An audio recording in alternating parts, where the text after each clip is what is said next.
Hello.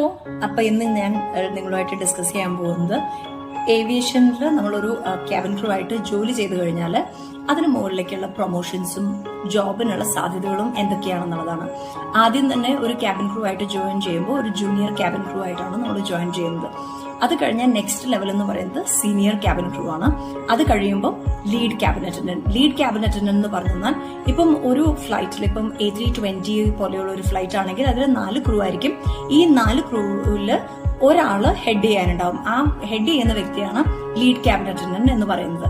അത് കഴിഞ്ഞിട്ട് core lead, അത് കഴിഞ്ഞിട്ട് ചെക്ക് ലീഡ്, അത് കഴിഞ്ഞിട്ട് പിന്നെ ഗ്രൗണ്ടിൽ ഇൻഫ്ലൈറ്റിലേക്ക് നമുക്ക് പ്രൊമോഷൻസ് കിട്ടുന്നതായിരിക്കും. അത് കഴിഞ്ഞ് IFE ആയിട്ടോ അല്ലെങ്കിൽ ബേസ് മാനേജർ ആയിട്ടോ ഒക്കെ നമുക്ക് പ്രൊമോഷൻസ് കിട്ടും. അതുപോലെ തന്നെ ട്രെയിനിങ്സിലും നമുക്ക് ഇൻവോൾവ് ചെയ്യാൻ പറ്റും. ഒരുപാട് സബ്ജക്ട്സ് ഉണ്ട് നമുക്ക് പഠിക്കാനായിട്ട് ആസ് എ ക്യാബിൻ ക്രൂ. അപ്പോൾ ഏതെങ്കിലും ഒരു ഫീൽഡ് തെരഞ്ഞെടുത്തിട്ട് ട്രെയിനർ ആയിട്ടും നമുക്ക് ജോലി